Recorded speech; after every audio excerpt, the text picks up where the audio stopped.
Hello बच्चों, कैसे हैं आप लोग। आप हैं एनडी क्लासेस पर, जहां पर फिजिक्स, केमिस्ट्री, मैथ, बायोलॉजी को बहुत ही सिंपल करके पढ़ाया जाता है। क्योंकि हमारा टारगेट है कि अगर कोई बच्चा मेहनत कर रहा तो पहली बारी में ही वो एम्स जाके बैठे, यानी एम्स में ही एमबीबीएस मिलना चाहिए आपको। तो देखो बच्चों, टाइम वेस्ट नहीं करते हैं आपका, बहुत जल्दी करके समझाते हैं। जैसे ग्रेविटेशन है, तो मास जब है, जब आपने 11th क्लास में देखा था, तो मास जो है उसके अंदर एक प्रॉपर्टी होती है कि दूसरे मास को अट्रैक्ट करता है। मतलब ये एक मास है, दूसरा मास है, दोनों दूसरे को क्या कर रहे हैं, अट्रैक्ट करते हैं। ये जो फिनोमिना है दैट इज कॉल्ड ग्रेविटेशन। अब मान लीजिए ये एक मैग्नेट है। क्या है बच्चों, ये एक मैग्नेट है, ये भी एक मैग्नेट है। ये दोनों जो कैप है नॉर्थ पोल है इनके, और ये जो पीछे का हिस्सा है दोनों के दोनों क्या है, साउथ पोल है। तो अगर मैं इसके नॉर्थ पोल को इसके साउथ पोल के पास लाता हूँ तो क्या होता है, अट्रैक्शन होता है। और इसी तरीके से मैं इसके साउथ पोल को इसके नॉर्थ पोल के पास लाता हूँ तो भी अट्रैक्शन होता है। अगर दोनों सेम पोल लाता हूँ तो रिपल्शन होता है, इसी तरह सेम पोल लाता हूँ तो रिपल्शन होता है। बच्चों ये क्या है, ये मैटर के साथ एसोसिएटेड कुछ प्रॉपर्टीज हैं, जैसे मैग्नेटिज्म, जैसे ग्रेविटेशन। ये क्या करती है, ये मैटर को इस लायक बनाती है कि वो दूसरे को अट्रैक्ट या रिपेल कर सके। बिल्कुल उसी तरीके से चार्ज भी क्या है, एक प्रॉपर्टी है जिसकी वजह से मैटर एक दूसरे को अट्रैक्ट या रिपेल करता है। तो बच्चों यहाँ पर डेफिनेशन ऑफ चार्ज क्या है, charge is a property, charge is a property जिसकी वजह से क्या करता है, ऑफ मैटर, मैटर की प्रॉपर्टी है, due to which it attract और रिपेल। ये क्या करता है, या तो अट्रैक्ट करेगा और रिपेल, किसको, अदर ऑब्जेक्ट्स को, किसको, अदर ऑब्जेक्ट्स को। ठीक है। अब चार्ज जो होता है वो दो तरह का होता है, पॉजिटिव चार्ज और नेगेटिव चार्ज। देखो बच्चों, इससे पहले कि मैं डिस्कस करूं एक पॉइंट बताता हूं कि जितने भी मैटर होते हैं, जितने भी हमारे पास मैटर हैं, वो अपनी नेचुरल स्टेट में उनके पास number of electron number of proton के बराबर होते हैं। तो इसलिए क्योंकि इलेक्ट्रॉन और प्रोटॉन के ऊपर चार्ज भी सेम होता है, तो दोनों क्या कर देते हैं, दूसरे को कैंसिल कर देते हैं। तो अगर मैं मान लो इलेक्ट्रॉन निकाल दूं तो प्रोटॉन ऑटोमेटिकली क्या हो जाएंगे, ज़्यादा हो जाएंगे। तो मैं क्या बोलता हूं कि अगर मुझे किसी चीज़ को पॉजिटिवली चार्ज करना है तो मैं उसके अंदर से इलेक्ट्रॉन निकाल देता हूं, यानी नेगेटिव चीज़ निकाल दो तो पॉजिटिव अपने आप ही ज़्यादा हो जाएगा। ठीक। तो मैं क्या बोलता हूं कि पॉजिटिव चार्ज क्या है, कि if the electrons are removed from an object, then it become positively charged। कैसे, मान लीजिए मैंने n इलेक्ट्रॉन निकाल दिए, कितने, n इलेक्ट्रॉन निकाल दिए हैं मैंने किसी ऑब्जेक्ट के अंदर से, तो उसके अंदर n इलेक्ट्रॉन्स की कमी हो गई, मगर मैं दूसरी लैंग्वेज में कहूंगा इसके अंदर n प्रोटॉन की ज्यादती हो गई, यानी n प्रोटॉन ज्यादा हो गए। तो उस हिसाब से इसके अंदर जो चार्ज होगा वो होगा Q इक्वल टू प्लस के NE। क्या होगा, Q इक्वल टू प्लस के NE। और कॉलम बच्चों जो दिखाई दे रहा ना आपको लिखा हुआ कॉलम, कॉलम क्या है, चार्ज की यूनिट है, जिसके बारे में मैं बाद में डिस्कस करूंगा। ठीक। अब आते हैं नेगेटिव चार्ज पर। जैसे पॉजिटिव चार्ज के लिए हमने इलेक्ट्रॉन क्या किया था, रिमूव कर दिया था, तो प्रोटॉन ऑटोमेटिकली बढ़ गए थे। इसके अपोजिट अगर मैं इलेक्ट्रॉन को बढ़ा देता हूं प्रोटॉन के मुकाबले, यानी अगर 10 इलेक्ट्रॉन 10 प्रोटॉन है और मैंने एक इलेक्ट्रॉन बढ़ा दिया, तो क्या हुआ, 1 नेगेटिव चार्ज उसके ऊपर अपीयर हो गया। तो मैं बोलता हूं कि नेगेटिव चार्ज क्या है, if the electrons are added to an object, then it become negatively charged, और उसका फार्मूला क्या होगा, Q इक्वल टू माइनस के NE, और ये यूनिट तो है ही कॉलम, माइनस के NE कॉलम। ठीक। ये बहुत ही सिंपल करके मैंने आपको चार्ज के बारे में समझा दिया। अब मैं इसके ऊपर क्या करता हूं, एक दो क्वेश्चन कराता हूं। तो बच्चों NCERT का क्वेश्चन है, दैट इज क्वेश्चन नंबर 1.11। इस क्वेश्चन में क्या कहा गया है, एक polythene piece is rubbed with wool to have negative charge 3.3 into 10 to the power minus 7 Kolam.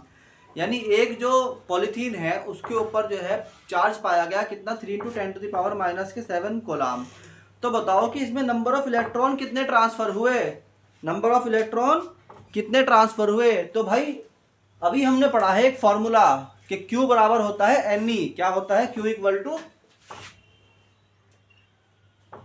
where n is number of electron, E is elementary charge and, तो भाई ये जो Q है क्या है, Q is चार्ज। Q क्या है बच्चों, चार्ज है। n क्या है? Number of electron transferred. और E क्या होता है? E is the elementary charge, यानी चार्ज ऑफ वन इलेक्ट्रॉन और प्रोटॉन इज कॉल्ड E। तो इसकी जो वैल्यू होती है क्या? 1.6 इंटू 10⁻⁻19 कोलाम। तो अगर मैं यहाँ पर यूज करूँ इस फॉर्मूले को तो मैं n की निकाल सकता हूँ। तो n बराबर क्या हुआ? n बराबर Q अपॉन E हो गया। क्या हो गया? Q upon E। Q की वैल्यू कितनी है? Q की वैल्यू क्वेश्चन में गिवन है, दिट इज 3 इंटू 10⁻⁻7। और E की वैल्यू मैंने तुम्हें अभी क्या बताई? 1.6 इंटू 10⁻⁻19 कोलाम। ठीक, तो ये कोलाम से कोलाम क्या हुआ? कट गया। तो ये क्या बचा? ये जो आंसर आता है that is 1.875, that is 1.875 into 10⁻+12। इतने इलेक्ट्रॉन्स हुए, ये इलेक्ट्रॉन ट्रांसफर हुए। ये न्यूमेरिकल हो गया हमारा फर्स्ट। ठीक, 11.1 का न्यूमेरिकल हमने कर लिया है। और उसके बाद इसके सेकंड पार्ट पे आते हैं, दैट इज क्या कहता है वो? सेकंड पार्ट में पूछा है कि क्या मास भी ट्रांसफर हुआ? Is the mass also transferred? तो हम कहेंगे यस, मास ट्रांसफर हुआ। यस, मास ट्रांसफर हुआ। कैसे? क्योंकि इलेक्ट्रॉन जो है एक मैसिव चार्ज है या मैसिव पार्टिकल है। इलेक्ट्रॉन के ऊपर मास होता है और उसकी वैल्यू कितनी होती है? इलेक्ट्रॉन के ऊपर जो मास होता है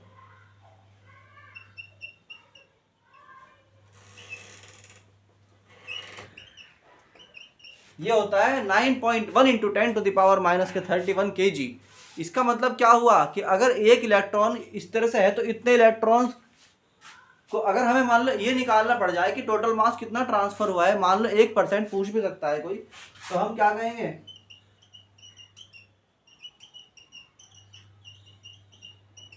मास ट्रांसफर्ड इक्वल टू कितना होगा बच्चों? 9.1 into 10⁻⁻31 kg into multiply by कितने इलेक्ट्रॉन ट्रांसफर हुए थे? बताओ कितने इलेक्ट्रॉन ट्रांसफर हुए थे? 1.875 इंटू 10⁻+12 इंटू 10⁻+12। तो अगर मुझसे कोई पूछता है कि बताओ टोटल मास कितना ट्रांसफर हो, तो मैं क्या लिख दूंगा? तो बच्चों कितना मास ट्रांसफर हुआ? That is 17 into 10⁻⁻19 kg। एक बार और रिवाइंड कर लेते हैं पूरे क्वेश्चन को। क्वेश्चन में कहा गया था कि Q equal to -3 into 10⁻⁻7 coulomb charge है और इसके बताओ कितने इलेक्ट्रॉन ट्रांसफर हुए। तो हमने कहा कि जो हमें फार्मूला याद है that is Q equal to Ne। यहां से हमने कहा N बराबर होता है Q अपॉन E। फिर हमने कहा कि वैल्यू पुट करी Q की जो गिवन है और E की वैल्यू हमें याद थी क्या? 1.6 इंटू 10⁻⁻19। इन्हें डिवाइड करने के बाद क्या आया? ये आंसर आ गया। फिर उसके बाद हमने क्या कहा कि उसने पूछा क्या मास ट्रांसफर होता है? हमने कहा यस, क्योंकि इलेक्ट्रॉन एक मैसिव पार्टिकल है। जब इलेक्ट्रॉन ट्रांसफर होगा तो मास भी ट्रांसफर होगा। और वो मास कितना ट्रांसफर हुआ? ये हमने क्या किया? एक इलेक्ट्रॉन के मास को मल्टीप्लाई कर दिया नंबर ऑफ इलेक्ट्रॉन से। ठीक, तो बच्चों एक और क्वेश्चन करते हैं, that is example number 1.1 of NCERT. इसी चैप्टर का एग्जाम्पल नंबर 1.1 है। इसमें क्या कहा गया है कि अगर एक ऑब्जेक्ट से दूसरे ऑब्जेक्ट पर इलेक्ट्रॉन ट्रांसफर हो रहे हैं 1 सेकंड में, पर सेकंड 10⁻6 इलेक्ट्रॉन्स आर ट्रांसफर्ड, तो एक कॉलम चार्ज को बनने में कितना टाइम लगेगा? ठीक, तो हम क्या करते हैं कि हम कहते हैं भाई इसके लिए हमें क्या करना पड़ेगा? एक कॉलम चार्ज हमें बनाना है। और तो बच्चों इसके लिए क्या है कि Q बराबर क्या होता है? Ne। Q बराबर Ne, यानी हम क्या कर रहे हैं? 1 कॉलम चार्ज में कितने इलेक्ट्रॉन हमें चाहिए, हम निकाल ले पहले उनकी वैल्यू। तो Q बराबर होता है Ne। तो N बराबर क्या होता है? Q upon E। तो Q की वैल्यू कितनी है? 1 और E की वैल्यू कितनी है? 1.6 इंटू 10⁻⁻19 कॉलम। तो जब कॉलम से कॉलम कट जाएगा तो N की वैल्यू आ गई ये क्या आ गई? N की वैल्यू आ गई। अब हमें निकालना था टाइम। तो बच्चों टाइम क्या होगा? टोटल चार्ज, यानी कि टोटल नंबर ऑफ इलेक्ट्रॉन जो हमें चाहिए, क्या,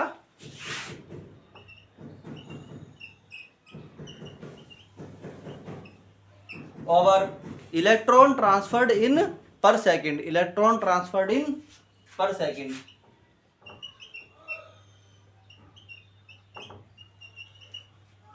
तो भाई टोटल नंबर ऑफ इलेक्ट्रॉन जो हमें चाहिए वो है 1/1.6 इंटू 10⁻⁻⁻⁹ और जो इलेक्ट्रॉन ट्रांसफर होना है पर सेकेंड दैट इज 10⁻⁶ नीचे रख दिया। तो जब तुम इसको मल्टीप्लाई करोगे आपस में, जब इसको सॉल्व करोगे तो क्या आएगा, तो ये सॉल्व करने के बाद आता है 6.25 इंटू 10⁻⁹ सेकेंड्स। इतनी सेकेंड्स बाद हमारा क्या हो जाएगा, चार्ज ट्रांसफर हो जाएगा। तो अगर आपको इसको आवर्स में कन्वर्ट करना है, फिर मंथ में कन्वर्ट करना है, फिर ईयर में कन्वर्ट करना है, तो क्या करना पड़ता है कि ये है हमारे पास क्या,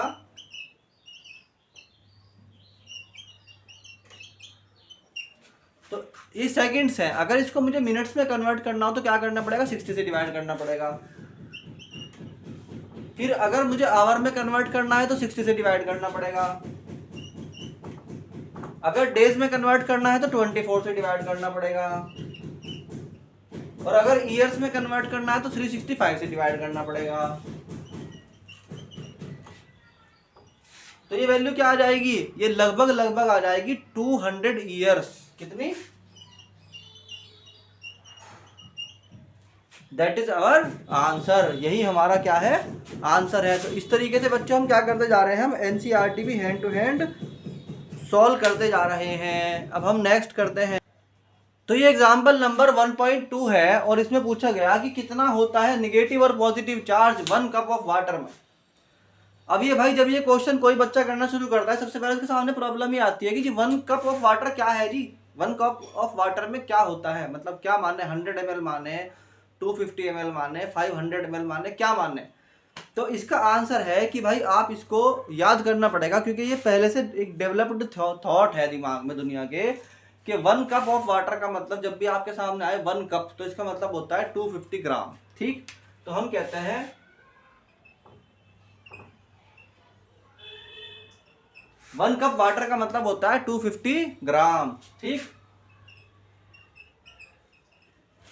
तो भाई इस क्वेश्चन में मुझे एंड में निकालना क्या है, लास्ट में मुझे चाहिए इसमें नंबर ऑफ इलेक्ट्रॉन्स और फिर मल्टीप्लाई करना है मुझे उसको कहीं से, इलेक्ट्रॉन के चार्ज से।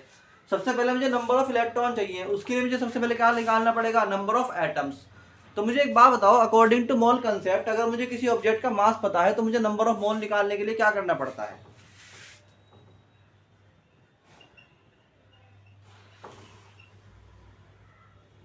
Number of moles of water निकालने के लिए किसी भी ऑब्जेक्ट का मास ओवर क्या करना पड़ता है, मॉलिक्यूलर या एटॉमिक मास। तो उसके लिए क्या करना पड़ेगा,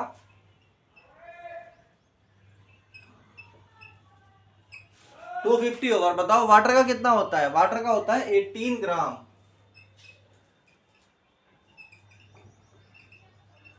पर मोल। 18 ग्राम पर मोल वाटर का एटॉमिक मास होता है, मॉलिक्यूलर मास होता है 18 ग्राम पर मोल।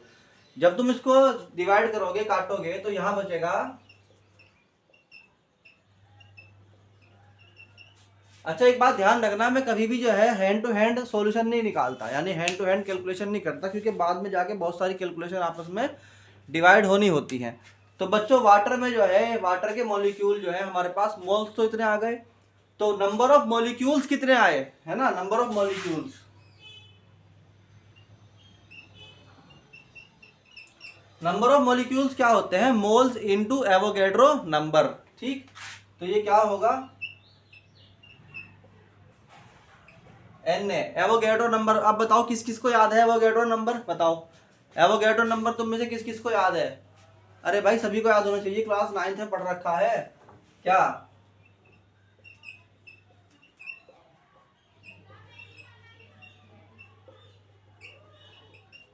06.023 इंटू 10⁻23। ये हमारा क्या आया, ये हमारे आ गए इतने number of molecules of water हैं। अब मुझे एक बात बताओ, मॉलिक्यूल ऑफ वाटर क्या होता है, H2O। H2O में क्या हुआ, दो तो हो गए इलेक्ट्रॉन H2 के, यानी कि एक H में एक इलेक्ट्रॉन होता है, तो दो H में कितने हो गए, दो। और O में कितने होते हैं, 8। तो टोटल नंबर ऑफ इलेक्ट्रॉन कितने हो गए, 10। तो बच्चों यहां से हमें क्या मिलता है कि नंबर ऑफ इलेक्ट्रॉन अगर निकालना है हमें 250 ग्राम ऑफ वाटर में, तो हम क्या करेंगे,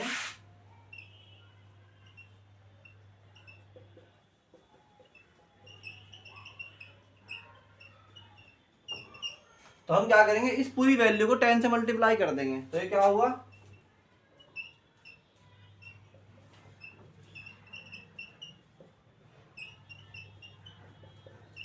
ठीक। यहां तक समझ में आई बात। एक दफे और समझाऊंगा मैं इसको, इसलिए मैं कहता हूं कि एकदम से जो है वो तेजी से बस भागो। एक बार मैं पूरा न्यूमेरिकल दोबारा समझाऊंगा, ठीक। अब ये तो नंबर ऑफ इलेक्ट्रॉन आ गए इतने।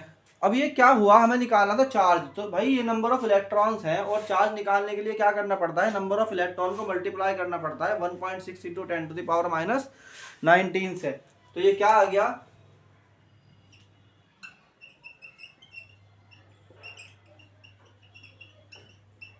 Negative charge. कितना आया नेगेटिव चार्ज, 250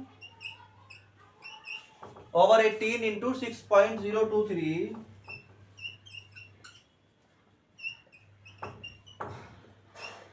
इंटू 10 इंटू, बताओ एक इलेक्ट्रॉन का चार्ज कितना होता है, 1.6 इंटू